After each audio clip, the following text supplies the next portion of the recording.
Walkman, la hi-fi, le son. Sony, c'est quand même au départ Sonus, le son en latin. Ça a été, la marque a été créée autour de ce mot-là latin, le son. Et c'est vrai que c'est une vraie expertise à travers cette marque mythique Walkman, où on va pouvoir donc en effet pouvoir voir l'ensemble de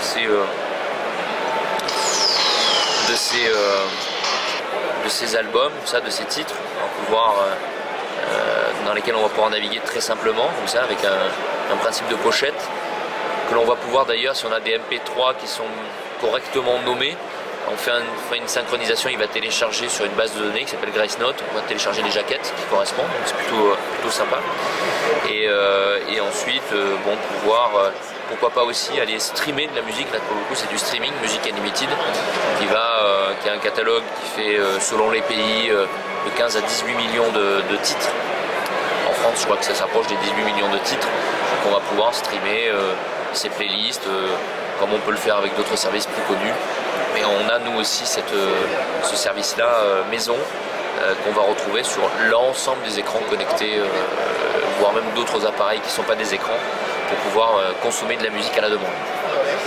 Donc voilà, là aussi une interface qui va regrouper l'ensemble de sa musique, qu'elle soit embarquée ou online.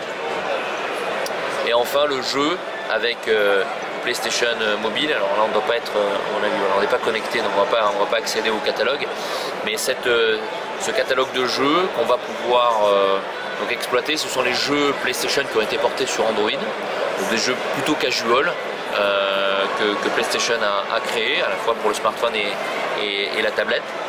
Mais ce qui est important de retenir, c'est qu'en effet on va pouvoir, il y a d'autres jeux aussi Android très sophistiqués comme chez EA ou Gameloft qui font des jeux extrêmement immersifs, et on va pouvoir les utiliser grâce au processeur graphique quad-core qui tourne en parallèle des quad-core principaux. On pourrait dire même quasiment qu'il y a 8 cœurs, puisqu'il y a 4 cœurs principaux et 4 cœurs graphiques, et là on va pouvoir vraiment utiliser des jeux très sophistiqués avec ces 4 cœurs graphiques, et surtout pouvoir jouer, vous l'avez compris, sur un écran de 10 pouces, c'est juste le rêve. Mais on ne s'est pas arrêté là. On est allé plus loin, parce qu'on s'est dit que c'est bien d'avoir en effet une très bonne expérience sur son smartphone et sa tablette. On s'est dit que ça serait sympa de pouvoir en effet bénéficier de la même chose sur l'ensemble de l'écosystème Sony. Vous savez qu'on retrouve donc les mêmes applications et les mêmes services donc sur un ordinateur, sur une base internet. Donc ça peut être un Vaio ou n'importe quelle autre marque. L'écran Bravia, sa PlayStation. Donc on va retrouver le même type d'interface et les mêmes services, les mêmes applications. Donc on va avoir cette continuité d'expérience pour le consommateur. On va avoir aussi quelque chose de très important, c'est de pouvoir partager du contenu simplement d'un écran à l'autre.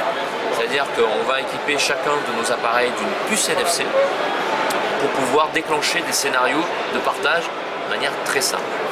Par exemple, et ça peut-être on pourra le voir plus précisément sur le pôle là-bas, si je rapproche cette tablette ou ce smartphone d'une petite enceinte Bluetooth, il suffit d'effleurer l'enceinte. Comme l'enceinte est NFC et mon smartphone est NFC, ils se reconnaissent et ils déclenchent l'appairage Bluetooth et le transfert en Bluetooth. Et donc il y a juste à faire ça et la musique est transférée. De la même manière, si je veux montrer, donc je suis en train de regarder mes photos sur mon smartphone ou sur ma tablette, mais j'ai envie d'utiliser le plus grand écran de ma maison, de ma télé, et il suffira d'effleurer la télécommande de ma télé avec le smartphone ou la tablette pour provoquer un scénario qui est le miroir en fait de l'écran que j'ai là sur le téléviseur. Donc en fait le smartphone ou la tablette prend contact en Wi-Fi avec le téléviseur et fait, alors non c'est pas du Delena, ça va être du mirroring ou du Miracast, c'est selon. Et donc là on a vraiment, on montre tout ce qu'on a sur son écran.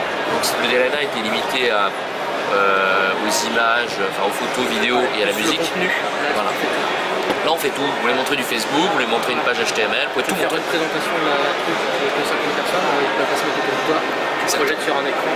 On montre tout, c'est du PowerPoint, je vais montrer du PowerPoint, je vais vraiment montrer, répliquer.